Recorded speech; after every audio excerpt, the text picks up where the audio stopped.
Welcome to For Footballers Only podcast, sponsored by DC11. I'm Mikey Diokitas. I'm James Spinay. Happy Yes, holidays. happy holidays. And it's going to be a short one, but it's just a you and I discussion. It's like discussions we constantly having.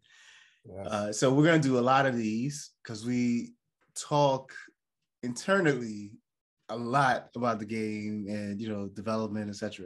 Okay, today's topic surrounds why there are not that many world-class ballers being produced in the U.S. Yeah, and basically like here in the U.S., I don't have to go to Europe. Yeah. Meaning the full development process. So from birth to like 17, 18, and then kind of like how you have Brazil or Nigeria, or any African country or Caribbean, etc., Latin America, South America. Yeah. Whereas in the U.S., for the few players that have made it on the bigger stage, they at some point transition in their teenage years to somewhere in Europe or South America, etc., and get picked up. Okay, so one of the things that and I've been thinking about this a lot, and I've studied other sports, primarily basketball, to try to figure this out. Okay, so we're from places where the game is what we know, is what we do, etc. Right? And there, as as far back as I can remember, like when I'm talking like 4, 6, 7. Yeah. I knew I was gonna go pro, and it wasn't just me; it was every kid with the ball knew they were gonna go pro. So, or even playing the walk. I think for me, I think most kids was like playing that walk up. Yeah. Right. Like, and so the way you looked at playing, training, everything was this. It was on this pathway to to your professional life, right? And so the reason I think this is important is because like even in like like at 6, 7 on the small community team, every single person thought they were going to be pro, right? So the competitiveness wasn't manufactured. It was like it was an innate thing. It was like everybody felt DNA. Yeah. And so you went into it trying to outdo the next person, and then so imagine this is in your small community. And then there's hundreds of communities like that in your city, before I even say in the country, right? Yeah. Okay. This same thing, I was actually like, I was talking to my son about it. That's what it is in basketball in the US. Yeah. Every kid that starts playing, even in elementary or middle school or whatever it is, they think they're going to go pro. Yeah. I want to be like Mike. Like even growing up, like not to cut you like Allen Iverson on his Hall of Fame speech. The reason why he wanted to play basketball because he always like I wanted to be like Mike. Yep. So yeah. I think, and so so what happens is this, right? So like in and the reason this is important because like I've been implementing this this like almost like a skill thing, whatever, with him. And I've been trying to roll it out to other kids. Yeah. And it's almost impossible, right? And the thing is really simple. The thing is simple. It's like, to be able to juggle with their right leg 100 times, right? Yeah. Switch it in midair after 100 to the left leg 100 times. Yeah. And then do 100 both, right? So that's 300. Right? Yeah. Right there, right? Then like pop it up to the head and try to do between 20 and 50. Yeah. Okay. So like 350. If you can get to 100, that's crazy, right? Okay. So 100 right foot, 100 left foot, and then flip it, and then you're doing, both feet 100, and then you pop it to the head, and then you do 100, right? Yeah. So this is a basic, and be able to do this fluidly by 14, 15. Like that should be, nothing. Okay. So the reason, like, so we're talking about this, right? Him and I talk about this, and he's like, I know he has it. He has everything down except the head thing, right? And so and I'm like, yeah, you just gotta keep going. And I was like, and it hit me, and I was like, because the reason I was thinking about it, because in a few of the European programs, it's like the initial thing for trial. It's like just the basic, it's like, if you can't do this, we don't need to even have any kind of other discussion about back home. Yeah, you have. Yeah, I know exactly. Right. Okay. So if you can't do like just then there's nothing to really talk about. Like you obviously, okay.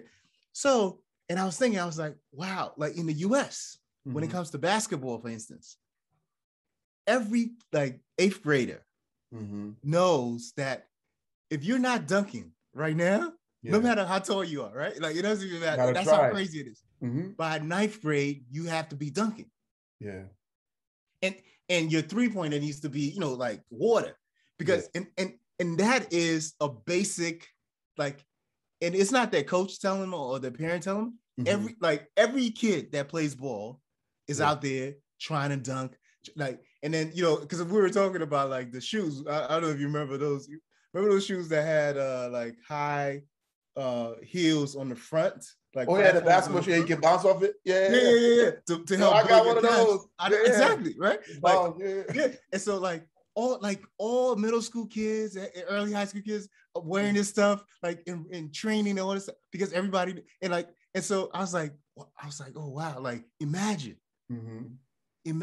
if you can create an environment, or if that environment was in the US, that environment is what exists in everywhere all these other places. Yeah. Like everywhere that, produces world-class talent.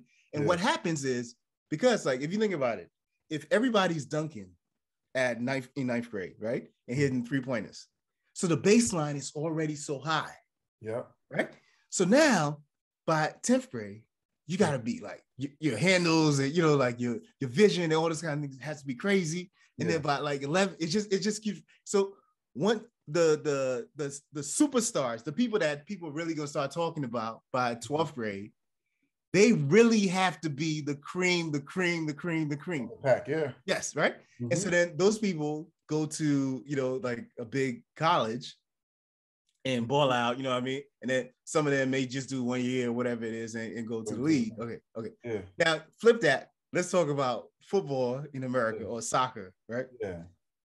What happens is like kids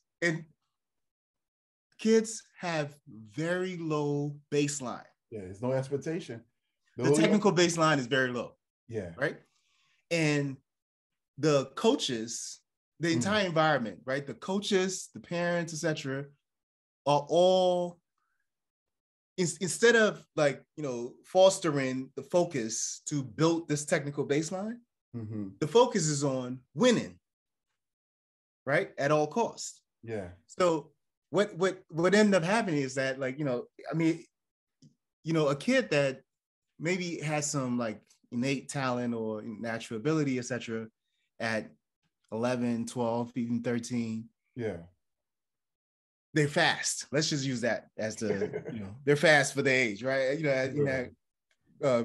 So that becomes their focus. That's, they're only going to play on the wing. They're just going to, boof, just boom, kick the ball, let them chase it, boom. But it's cool, woo, we win. Everybody's excited. Yeah. So now that kid goes to the elite clubs, right? And is considered an elite player because they have, 20 goals a season or whatever it is, right?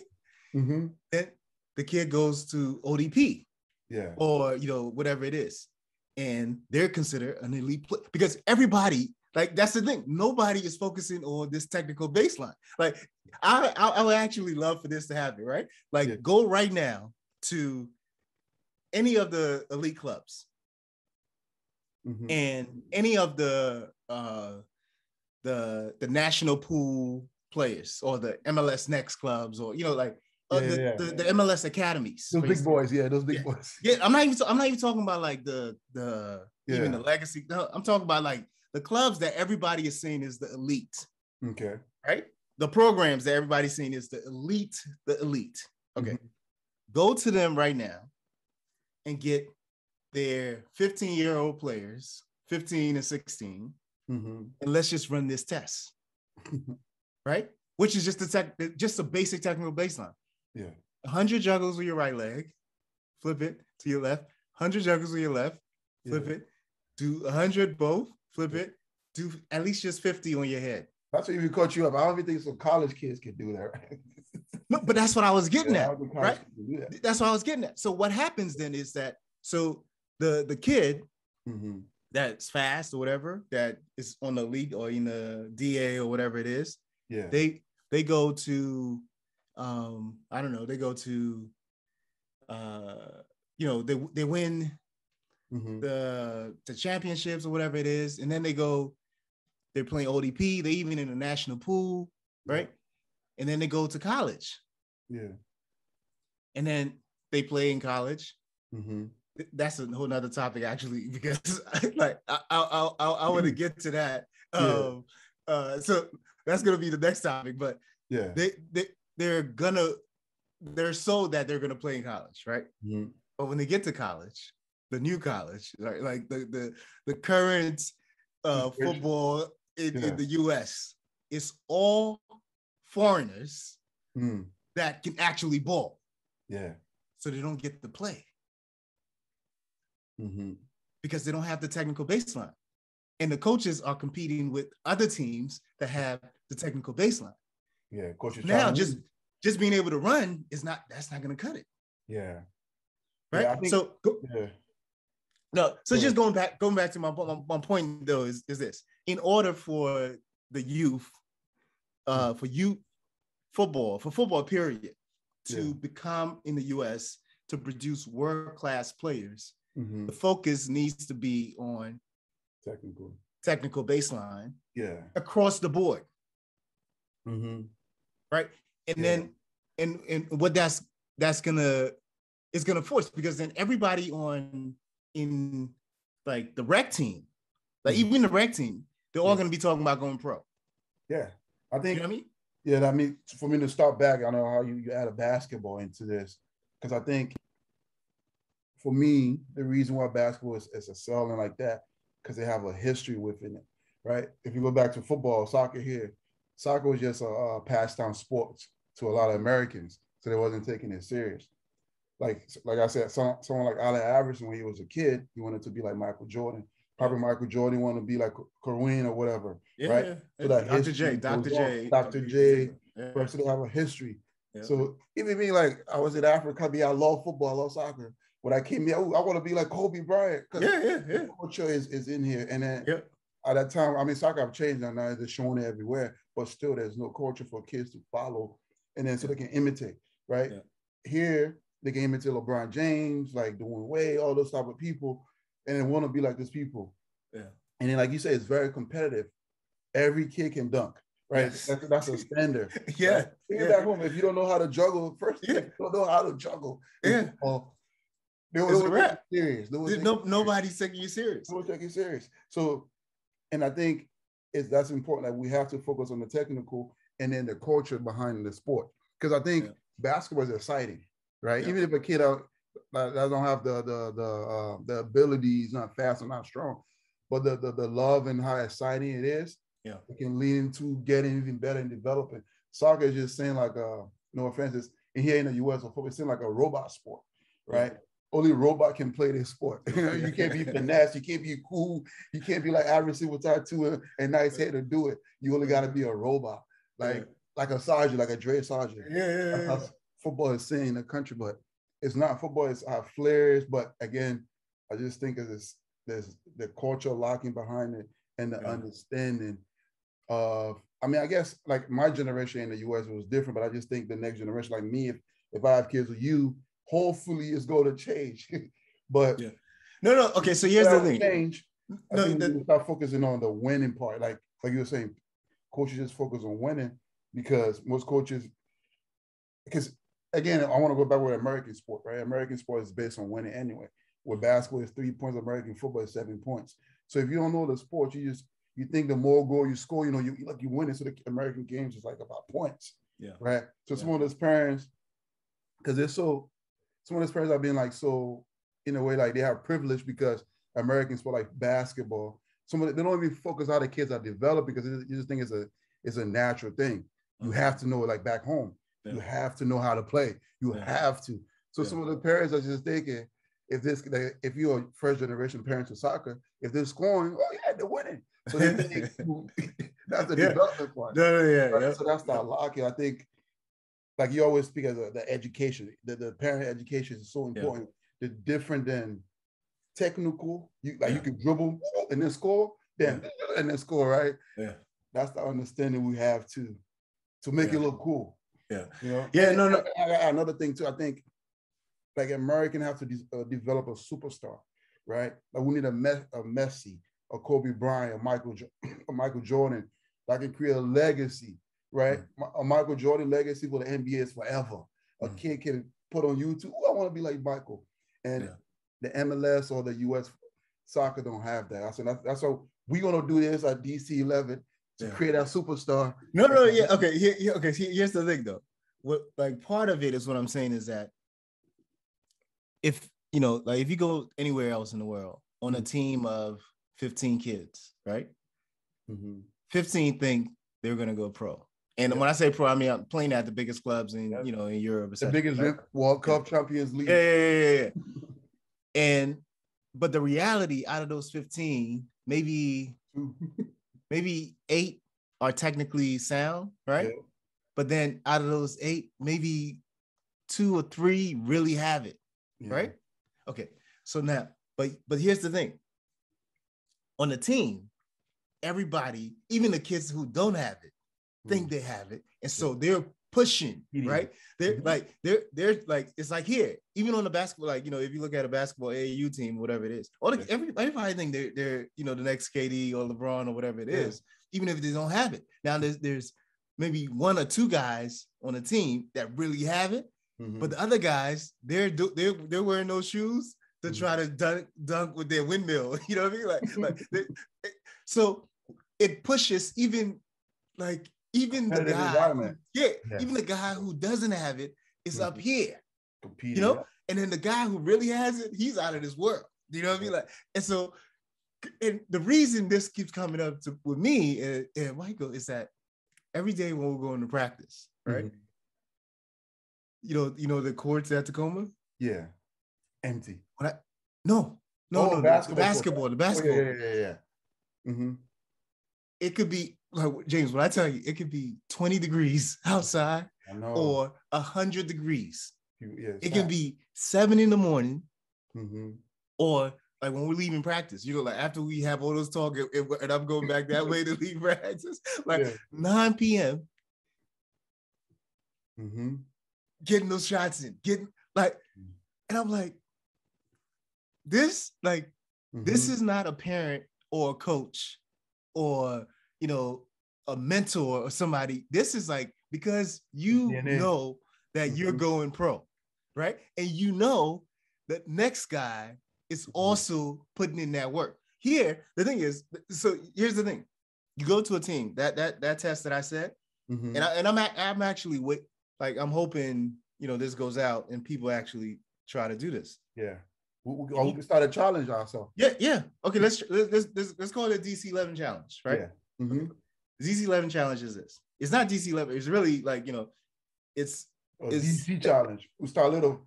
Yeah. What I'm saying is the entry is like the entry exam to see if you're serious as a baller anywhere in the world, right? If you go for a real tryout to any of these big clubs everybody talk about, this is like the entry exam just to see if you're serious. Like we're saying, like back home, like if you can't, there's even Boss are doing now. All big club and this song player, you gotta know how to juggle. Yeah. So what I'm saying is like on the youth level, right? Like when you're your limbs are really ready to go. 100. Here's the challenge. Get all your top players at your club. And actually, we're gonna do this, and let's start videoing this. I mean, it's gonna be a long video though, maybe we'll drop the numbers to 75 or something. But Yeah. the idea is 100 on your right foot, then pop it to your left foot, 100. Without dropping it. Without dropping it. Yeah. Then both feet, 100. Then pop it up on your head between 20 and 50. Okay. Okay. We may have to, just because I want to record, and I want people to record this and start posting it, you know, on IG and hashtagging it or whatever, DC11 challenge. Yeah. We should go by shit like this. Yeah. So, you know, and what I want to, and it's not anyone's fault when I'm saying this, right? The issue is that we don't understand, we meaning the larger football community in the US, don't really understand what it takes. And so we keep blaming pay to play and, you know, like all these kind of things when the technical baseline is just so low. Like, you know, like it's like, you know, like you said, like there's guys in college that have played at ODP, the top, whatever the top club in their state. They played at that club. They won. They even won regionals. You know, they probably even in the national pool. Yeah, won state cup. Yeah, can run for days. Yeah, but technically, they're just it's not there. Yeah. So yeah, I mean, you know, it's a simple thing, and I think what this would do is it would push, you know, it would push the baseline, the technical baseline, and it's also humbling, right? Because once you realize you thought you were a baller, right? And then you cannot do this. Yeah. Then all of a sudden you're gonna realize, and I'm sure, you know, like I could probably find clips of like, you know, kids at the academies and you know, at the U16, U17, U18 level, at all, you know, those academies that can do this with ease. Like it's not even, you know, it's not even like something to do. It's like, you know, like warm up or whatever it is. Yeah. And so for us, I think, you know, in the larger US community, this is just a moment, you know, once we realize, like, if everybody does this within their club or program, realize, okay, I think we've been focusing on the wrong thing, right? And just humble ourselves. Yes, winning is great. Yeah. But for the kids, and this is also, you know, this is also another discussion, but there's some kids, even though it's not pervasive in the US where everybody that plays football wants to go pro, but there's some kids who actually do want to go pro. That's facts. And we're nowadays, and we're selling these kids short if we think because they're strong or because they're fast that they're gonna, you know, they're gonna make it. You know what I mean? Like at the top level and compete, you know, to be the global superstars. And their technical baseline has been stunted since they were, you know, U11, just because they were fast, you know, whatever it is, or had a, you know, powerful left foot. So they just push the ball up and just let them smack it. Yeah. Man. I think I'm going back and I think with, you know, the reason why it's hard for a lot of clubs because every club is trying to be that answer to this whatever it might we lacking right now. Like we try, like, you know, like most clubs are focusing on like winning, right? So winning is, you know, it's a good thing in a sense, right? As a club, you winning, you look good, right? If your parent want to just move to a city and your club is a winning, I'm gonna follow, right? So we all trying to figure that identity because again, like I said, the US soccer is like an open market, right? There's no identity. I'm sorry, there's not identity. So it got to start from the high level, right? And then everything down. Like, and it's so fun because I mean, I train a lot of kids. So I train this one kid, he's from Oregon. And then you just think most parents think the pathway to getting pro in the US, right? They think like it's like American football or basketball where the kids make it to college, boom, again in the draft. That's a big thing, you know?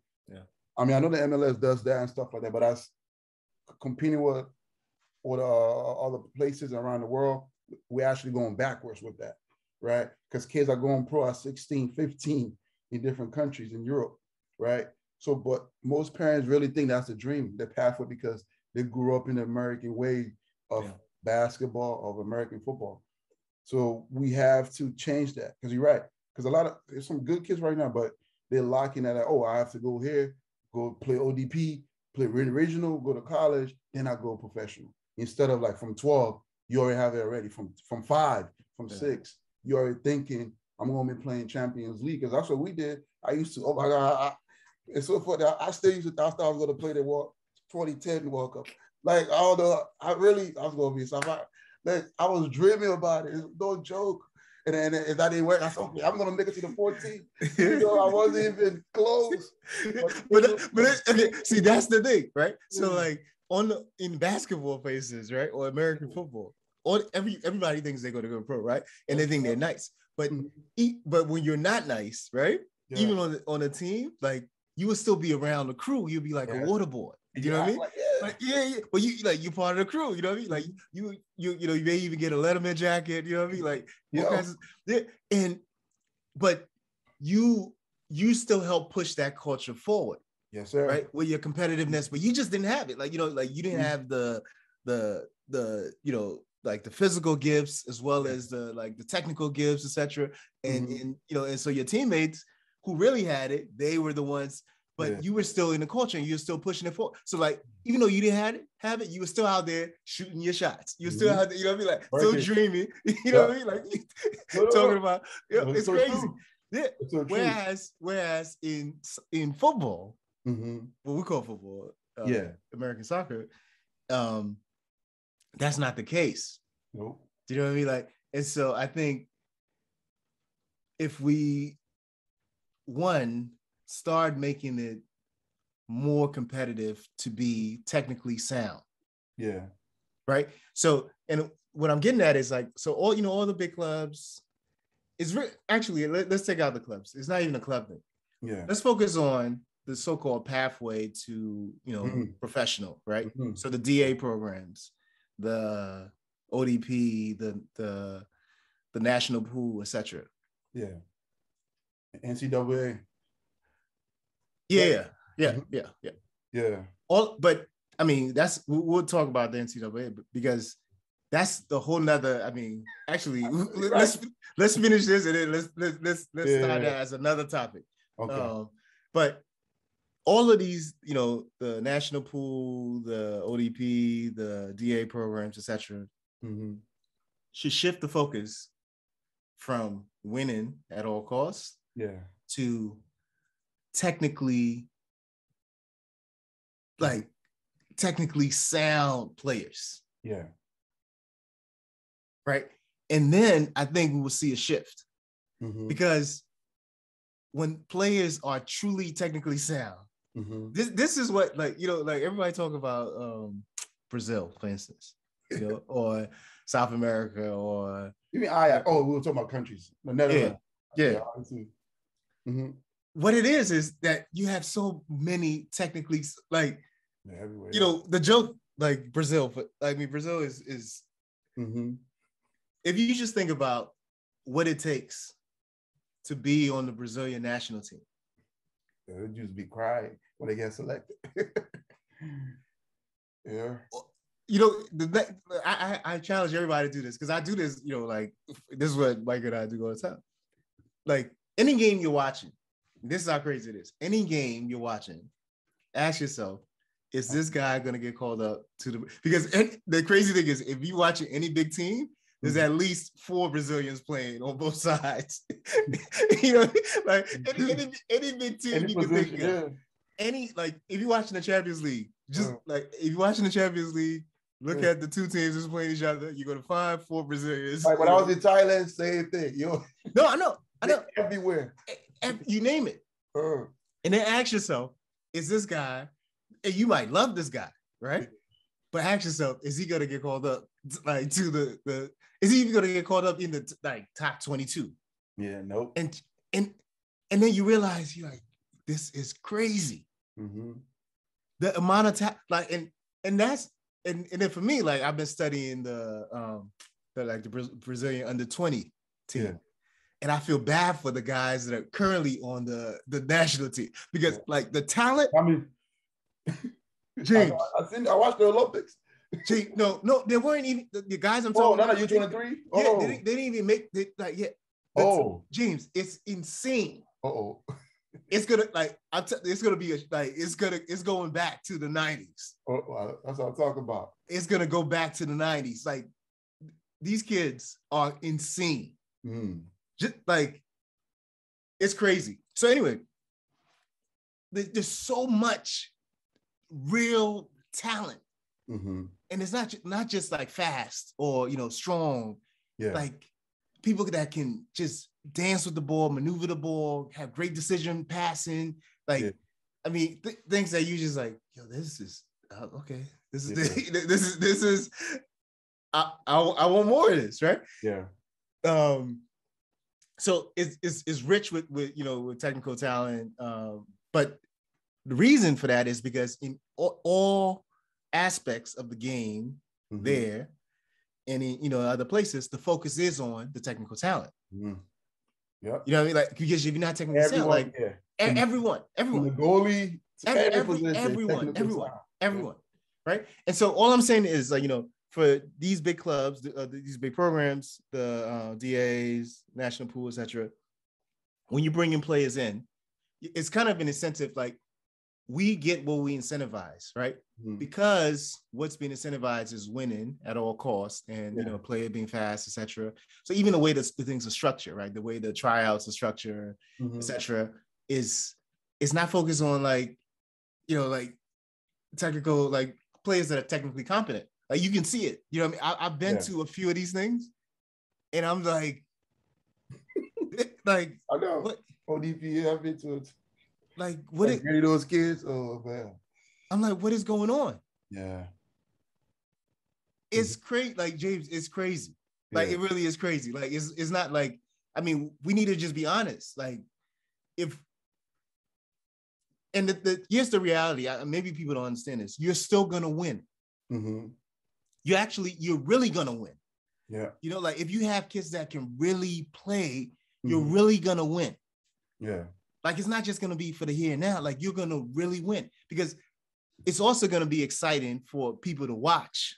Right? Like when you see a kid that can ball, or you see like players that can really ball and that has like the things they do with the ball, it's exciting. Like like it's why everybody.